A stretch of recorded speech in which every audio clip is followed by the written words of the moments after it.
ಇಲ್ಲಿರುವಂಥ ಎಲ್ಲ ಸಭೆಗಳಲ್ಲಿ ಪೂಜೆಯಲ್ಲಿ ಶರಣರಲ್ಲಿ ನನ್ನ ಕ್ಷಮೆಯನ್ನು ಮೊದಲಿಗೆ ಕೊಡ್ತಾ ಇದ್ದೀನಿ. ತಪ್ಪು ನಂದಲ್ಲ, ಅದು ಅಲ್ಲಿಯ ವ್ಯವಸ್ಥೆಯ ತಪ್ಪು.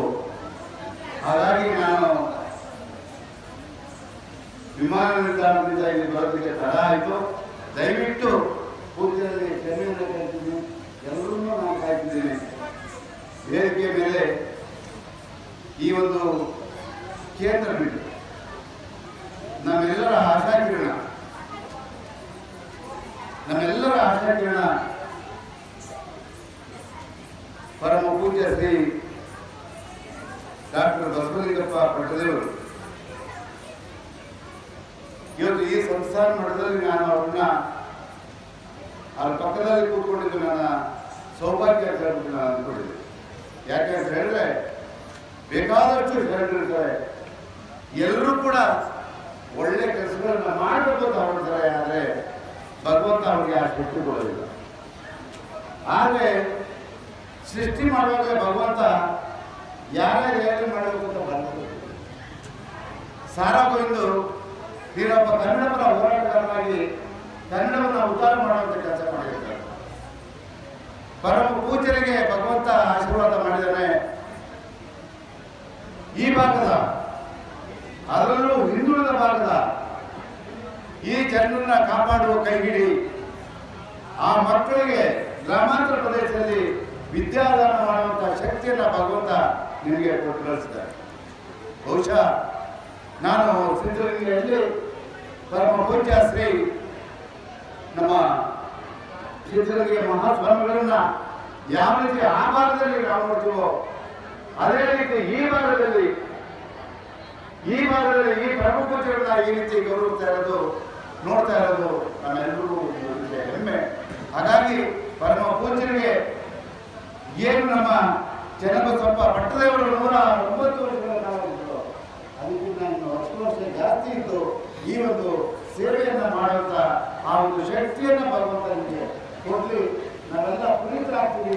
ಈ ಭಾಗದ ಜನ ನಿಮ್ಮಿಂದ ಅನೇಕ ನಿರೀಕ್ಷೆಗಳನ್ನ ಇಟ್ಕೊಂಡಿದ್ದಾರೆ. ಹಾಗಾಗಿ ಇವತ್ತು ನಿಮ್ಮಂಥ ಪುಣ್ಯಾತ್ಮರು ಸತ್ಪುರುಷರು ಇದ್ದರೆ ಏನಾದರೂ ಈ ಭಾಗದಲ್ಲಿ ಒಳ್ಳೊಳ್ಳೆ ಕೆಲಸಗಳಾಗುತ್ತೆ. ಅದು ನಮಗೆ ಹೆಮ್ಮೆ ವಿಷಯ. ಒಂದು ವಿಚಾರ ಇಲ್ಲಿ ನಾನು ಹೇಳಬೇಕಾಗಿದೆ. ಪರಮ ಪೂಜ್ಯರಲ್ಲಿ ನನ್ನನ್ನು ವಸಂತ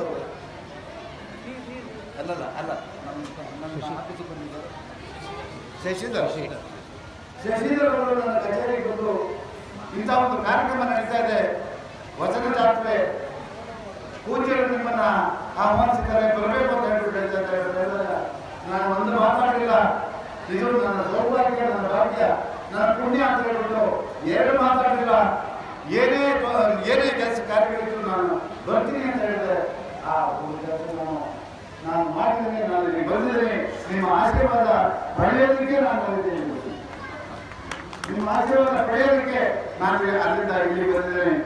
ಪೂಜ್ಯರಿಗೆ ನಮಸ್ಕರಿಸ್ತಾ ಒಂದು ವಾರ ಅಥವಾ 10 ದಿನಗಳಿಂದ ಪ್ರತಿನಿತ್ಯ ಕೇವಲ 2, 3 ಅಥವಾ 4 ಗಂಟೆಗಳ ಕಾಲ ಮಾತ್ರ ಮಲಗ್ತಾ ಇದ್ದೀನಿ. ಕಾರಣ ಇಷ್ಟೇ, ಯಾವ ತಮಿಳುನಾಡಿನ ಒಬ್ಬ ನಟ, ತಮಿಳುನಾಡಿನ ಒಬ್ಬ ಸತ್ಯರಾಜ್ ಅನ್ನೋ ವ್ಯಕ್ತಿ ಕನ್ನಡಿಗರನ್ನ, ಕನ್ನಡ ಪರ ಹೋರಾಟಗಾರರನ್ನ ನಿಂದನೆ ಮಾಡಿದಂಥ ಒಂದು ಕ್ಯಾಸೆಟ್ ಮೊನ್ನೆ ಮಾರ್ಚ್ 24 ತಾರೀಕಿಗೆ ಬಂತು.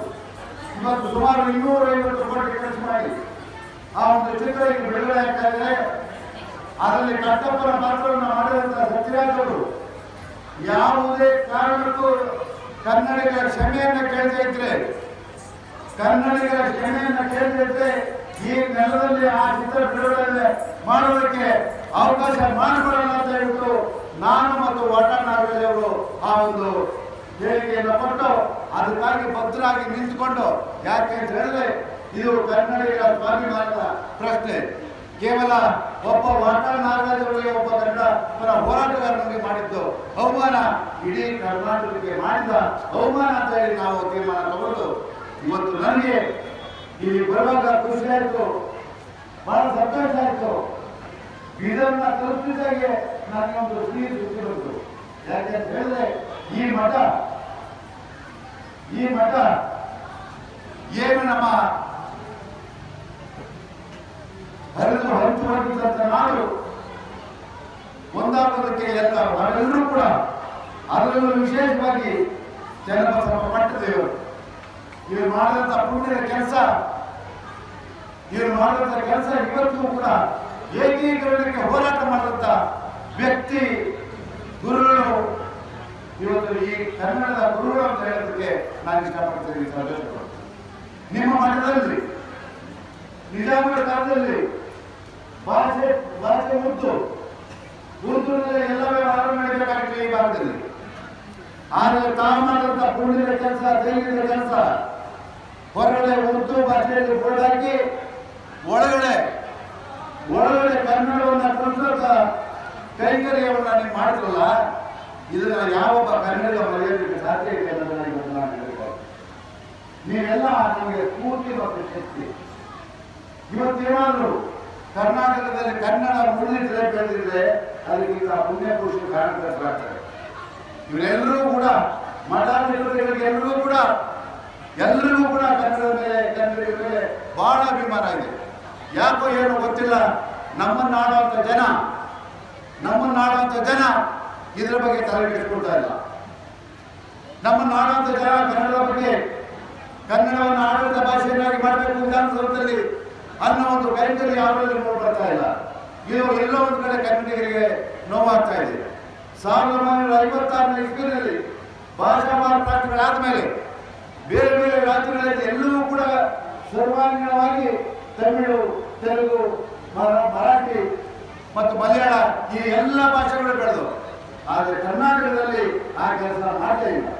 ಯಾಕೆ ಅಂತ ಹೇಳಿದ್ರೆ ಇಲ್ಲಿ ಬಂದಂಥವರೆಲ್ಲರೂ ಕೂಡ ಲೂಟಿ ಹೊಡ್ಕೊಂಡು ಹೋಗೋ ಜನ ಅಂದ್ರೆ ವಿನ ಕನ್ನಡವನ್ನು ಉಳಿಸಿ ಕನ್ನಡಿಗರನ್ನ ಬೆಳೆಸುವಂತ ಕೆಲಸ ಮಾಡಲಿಲ್ಲ. ಇವತ್ತು ವ್ಯವಸ್ಥಿತವಾಗಿ ಬೆಂಗಳೂರು ನಗರದಲ್ಲಿ, ಕರ್ನಾಟಕದಲ್ಲಿ ನಾವು ಕನ್ನಡಕ್ಕಾಗಿ ಹೋರಾಟ ಮಾಡುವಂತ ಪರಿಸ್ಥಿತಿಯಿಂದ ಅವರು ನಿರ್ಮಾಣ ಮಾಡ್ತಾರೆ.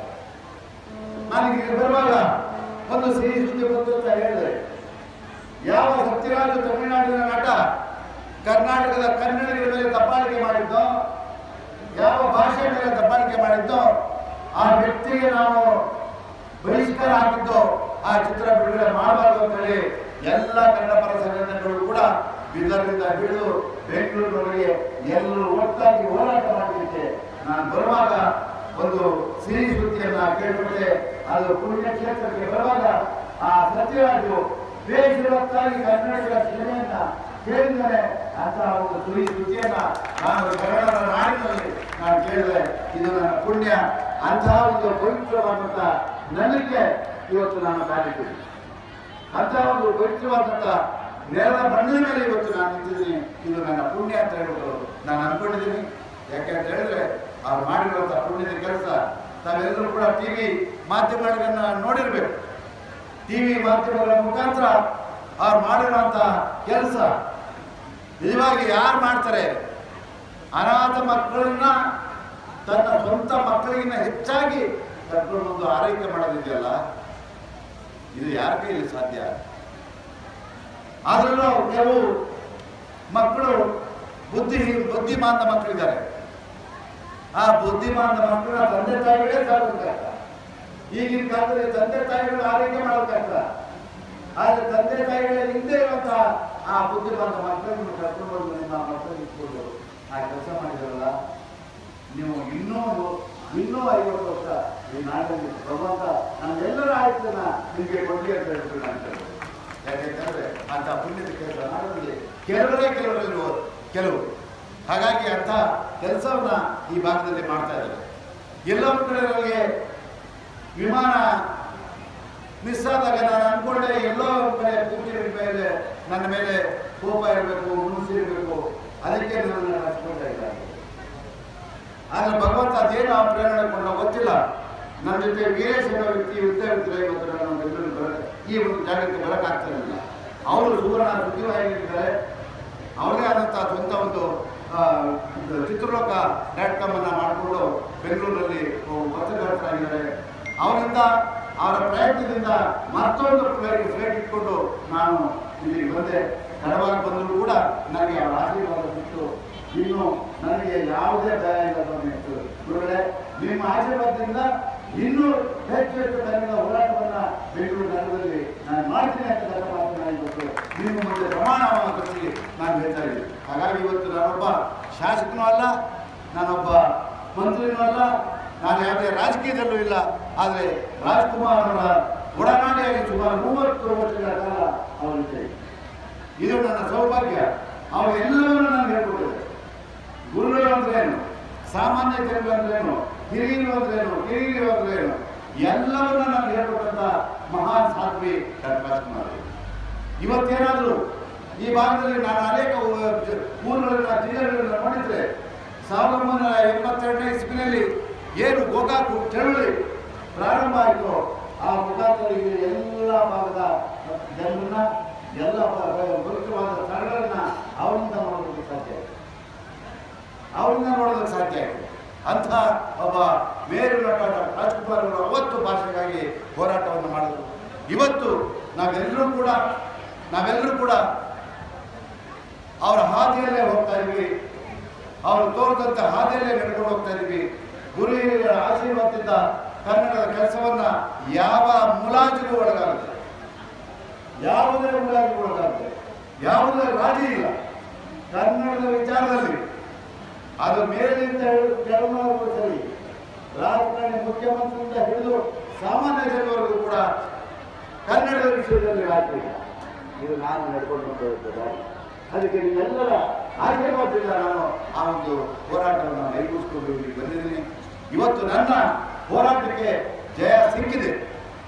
ಯಾಕಂತ ಹೇಳಿದ್ರೆ ನಾನು ತುಂಬ ಅಲ್ಲ, ನಾನು ಕೇಳ್ಬಿಟ್ರು ಅಂದ ತಕ್ಷಣ ನಾನು ಮೈಮರೆಯೋದಿಲ್ಲ. ಯಾಕೆಂತ ಹೇಳಿದ್ರೆ ಎಲ್ಲೋ ಒಂದು ಕಡೆ ನಾವೆಲ್ಲ ಜನರನ್ನ ತಿಳಿಸುವಂತ ಜನರನ್ನ, ಅದು ಕರ್ನಾಟಕದ ಕನ್ನಡಿಗರು. ಇವತ್ತು ನೀವು ಮಾತಾಡ್ತೀನಿ, ನೀವೆಲ್ಲರೂ ಕೂಡ ಇಡೀ ಭಾರತವನ್ನ ಸುತ್ತಿ ಭಾರತದ ದರ್ಶನ ಮಾಡಬೇಕಾಗಿಲ್ಲ, ಜಿಲ್ಲೆಗಳ ದರ್ಶನ ಮಾಡಬೇಕಾಗಿಲ್ಲ, ರಾಜ್ಯದ ದರ್ಶನ ಮಾಡಬೇಕಾಗಿಲ್ಲ. ಕೇವಲ ಕರ್ನಾಟಕ ಒಂದು ಸುತ್ತಾಕಿದ್ರೆ ಸಾಕು, ಇಡೀ ಭಾರತದ ದರ್ಶನ ನಿಮಗಾಗುತ್ತೆ. ಎಲ್ಲ ಭಾಷೆಯ ಜನ, ಎಲ್ಲ ವರ್ಗದ ಜನ, ಅಲ್ಲಿಂದ ಇಲ್ಲಿವರೆಗೂ ಕೂಡ ಎಲ್ಲರೂ ಕೂಡ ಏನು ಕೊನೆಯ ಗಳಿಗೆಯಲ್ಲಿ ನೀನು ಏನು ಸಾಯ್ತಿ ಅಂತ ಕರ್ನಾಟಕದಲ್ಲಿ ನಾನು ಸಾಯ್ತೀನಿ, ನಾನು ಕರ್ನಾಟಕಕ್ಕೆ ಹೋಗ್ತೀನಿ ಅಂತ. ಯಾಕೆಂತ ಹೇಳಿದ್ರೆ ಕರ್ನಾಟಕದ ಜನ ಅಷ್ಟು ಪ್ರೀತಿಯನ್ನು ತೋರಿಸುವಂಥ ಜನ, ಅಷ್ಟು ಗೌರವವನ್ನು ಕೊಡುವಂಥ ಜನ. ಆದರೆ ಇವತ್ತು ಪರಿಸ್ಥಿತಿ ಏನಾಗಿದೆ ಅಂತ ಹೇಳಿದ್ರೆ ಅದು ಎಲ್ಲೋ ಒಂದು ಕಡೆ ಔದಾರ್ಯ ಅನ್ಕೊಂಡ್ರು, ಎಲ್ಲೋ ಒಂದು ಕಡೆ ಇವರು ನಾವು ಹೇಳ್ತೀನಿ ಕೇಳ್ತೀನಿ ಅನ್ಕೊಂಡಿದ್ದಾರೆ. ಒಂದು ಹೆಜ್ಜೆ ಮುಂದೆ ಹೋಗಿ ಕನ್ನಡದ ವಿರುದ್ಧವಾಗಿ ಮಾತಾಡುವಂಥ ಸಂಘಟನೆಗಳು ಕರ್ನಾಟಕದಲ್ಲಿ ಉಳ್ಕೊಂಡಾಗ ಅವರಿಗೆ ಪಾಠ ಕಲಿಸಿದ್ದು ಅವತ್ತಿನ ಕಾಲದಲ್ಲಿ ರಾಜ್ಕುಮಾರ್. ಹಾಗಾಗಿ ನಾವು ಒಂದು ಕಡೆ ಜನರನ್ನ ಪ್ರೀತಿಸೋ ಜೊತೆಗೆ ಕನ್ನಡವನ್ನು ಉಳಿಸ್ಕೋಬೇಕಾಗಿದೆ, ಕನ್ನಡವನ್ನು ಬೆಳೆಸಬೇಕಾಗಿದೆ. ಈ ನೆಲದಲ್ಲಿ ಕನ್ನಡಿಗರನ್ನ ಬೆಳೆಸಬೇಕಾಗಿದೆ. ನನ್ನ ಹೋರಾಟ ಅವತ್ತಿಂದ ಇವತ್ತು ಅಷ್ಟೇ. ಬೇರೆ ಬೇರೆ ರಾಜ್ಯಗಳಲ್ಲಿ ಬೇರೆ ಬೇರೆ ಪ್ರದೇಶಕ್ಕೆ ಹೋಗಿ ನಾನು ನೋಡಿದಾಗ ಅಲ್ಲಿ ಎಲ್ಲ ಉದ್ಯೋಗ ಮತ್ತೊಂದು ಮಗದೊಂದು ಎಲ್ಲ ಕೂಡ ಆ ರಾಜ್ಯದವರಿಗೆ ಮೀಸಲಾಗಿದ್ದಾರೆ. ಆದರೆ ಕರ್ನಾಟಕದಲ್ಲಿ ಮಾತ್ರ ಇಂಥ ಒಂದು ಪರಿಸ್ಥಿತಿಯನ್ನ ನಮ್ಮನ್ನ ಆಳುವಂಥ ಜನ ನಿರ್ಮಾಣ ಮಾಡಲಿಲ್ಲ. ಎಲ್ಲೋ ಒಂದು ಕಡೆ ಅವರ ಓಟ್ಗಾಗಿ, ಮತಕ್ಕಾಗಿ ಅವರ ತನವನ್ನು ಮಾಡಿಕೊಂಡು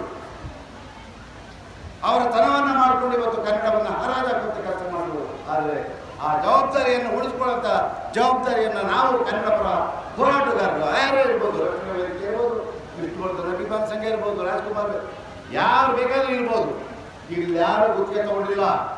ಕನ್ನಡದ ವಿಚಾರ ಬಂದಾಗ ನಾವು ಕರೆ ಕೊಟ್ಟಂಥ ಹೋರಾಟಕ್ಕೆ ಸಜ್ಜಾಗಿ ನಿಮ್ಮ ಸಂಘಟನೆಗಳ ಮುಖಾಂತರ ಹೋರಾಟವನ್ನು ಮಾಡಿ ಅದು ನಮಗೆ ಒಂದು ರೀತಿಯ ಖುಷಿ ಕೊಡುತ್ತೆ.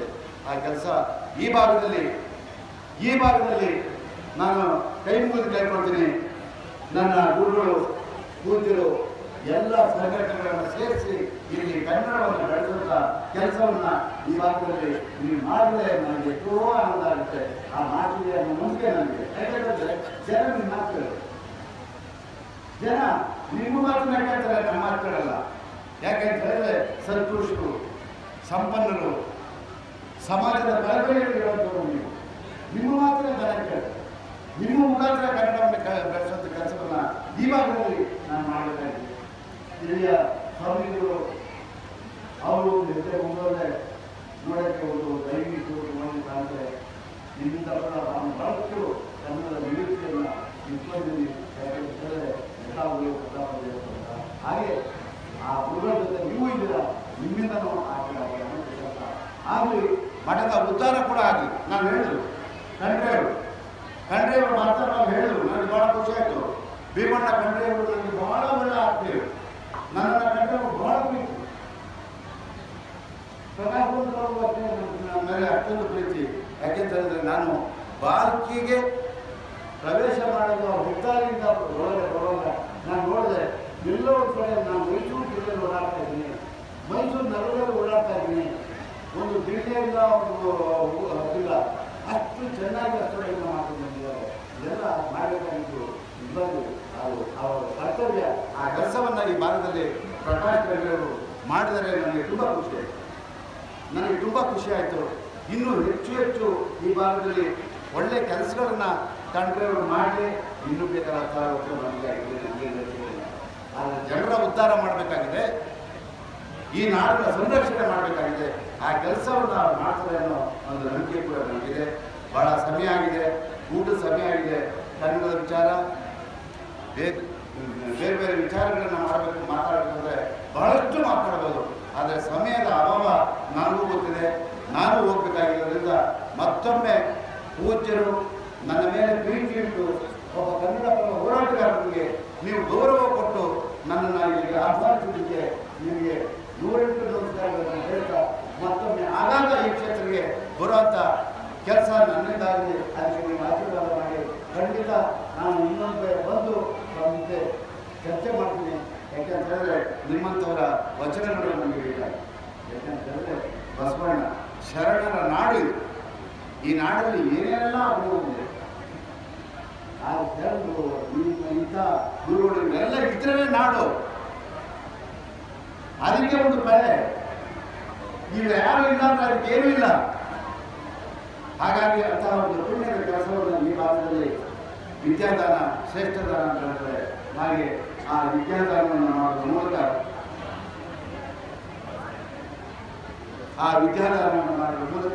ಅವರು ಎಲ್ಲ ಕ್ಷೇತ್ರದಲ್ಲೂ ಕೂಡ ಜನಪರ ಕಾರ್ಯಕ್ರಮವನ್ನು ಮಾಡ್ತಿದ್ದಾರೆ. ಅವ್ರಿಗೆ ಬೇಕಾದಷ್ಟು ಪ್ರಶಸ್ತಿಗಳು ಬಂದಿದ್ದಾರೆ. ಆದರೆ ಯಾವ ಪ್ರಶಸ್ತಿ ಹಿಂದೆ ಹೋಗುವಂಥವಲ್ಲ. ಆ ಒಂದು ನಿಮಗೊಂದು ಸಲಾಂ ಅನ್ನೋ ಒಂದು ಸಿಡಿ ಅಂಥದನ್ನು ತಾವೆಲ್ಲರೂ ಕೂಡ ಮನೆಯಲ್ಲಿ ಆ ಸಿಡಿನ ಇಟ್ಕೊಳ್ಳಿ. ಅದೇನೋ ಸಿಡಿ ಮಾಡಿದ್ದಾರೆ ಏನು ಗೊತ್ತಿಲ್ಲ, ಇರೋದು ಏನೋ ಗೊತ್ತಿಲ್ಲ. ನಾನು ಬೇಕಾದರೆ TV ನೈನವರಿಗೆ ಮಾತಾಡ್ತೀನಿ. ಆ ಒಂದು ಒಂದು ನಿಮ್ಮ ಮಠದಲ್ಲಿ ಅದನ್ನ ಇಟ್ಕೊಂಡು ಎಲ್ಲರೂ ಹಂಚೋದ ಕೆಲಸ. 100 ರೂಪಾಯಿ 50 ರೂಪಾಯಿ ಕೊಟ್ಟರೆ ಸಿಡಿ ತಗೊಂಡ್ರೆ ಪ್ರತಿಯೊಬ್ಬರು ಮನೆಯಲ್ಲೂ ಆ ಸಿಡಿ ಇಟ್ಕೊಳ್ಳಿ. ದಯಮಾಡಿ ನಿಮಗೆ ಕೈ ಮುಗಿದು ಕೇಳ್ಕೊಳ್ತೀನಿ. ಅವ್ರು ಮಾಡಿರುವಂಥ ಕೆಲಸ, ಅವ್ರು ಮಾಡಿರುವಂಥ ಕಾರ್ಯಕ್ರಮ ಇವನ್ನೆಲ್ಲ ನೋಡ್ಬೇಕಾದ್ರೆ ಎಲ್ಲೋ ಒಂದಿನ ನೋಡಿ ಬರ್ಕೊಡ್ತೀರ. ಆ ಸಿಡಿನ ನಿಮ್ಮ ಮನೇಲಿ ಇಟ್ಕೊಳ್ಳಿ, ಎಲ್ಲರಿಗೂ ತೋರಿಸಿ. ನಮ್ಮ ಗುರುಗಳು ಇಂಥವ್ರು, ನಮ್ಮ ಗುರುಗಳು ಇಂಥ ಕೆಲಸ ಮಾಡ್ತಾ ಇದ್ದಾರೆ ಈ ಭಾಗದಲ್ಲಿ ಅಂತ ಎಲ್ಲರಿಗೂ ತೋರಿಸಿ. ಎಲ್ಲರೂ ಆಗ ಮಠದ ಭಕ್ತರಾಗ್ತಾರೆ. ಅವರು ಎಲ್ಲೋ ಒಂದು ಕಡೆ ಈ ಸಮಾಜದ ಕೆಲವು ಸೇವೆಯನ್ನು ಮಾಡಬೇಕು, ಈ ಸಮಾಜದ ಜೊತೆ ಇವ್ರ ಜೊತೆ ಇರಬೇಕು ಅಂತ ಹೇಳ್ಬಿಟ್ಟು ಅವ್ರಿಗೂ ಮನಸ್ಸು ಬದಲಾವಣೆ ಆಗುತ್ತೆ. ಅಂತಹ ಕೆಲಸ ನೀವೆಲ್ಲರೂ ಮಾಡಿ. ನಾನೇನೋ ಪೂಜ್ಯರಿಗೆ ಮಾಡುವಂಥ ಕೆಲಸಕ್ಕೆ ಭಾರತ ರತ್ನ ಕೊಡೆಯಿಂದ ನಾನು ಕೇಳ್ತಾ ಇಲ್ಲ. ಕನಿಷ್ಠ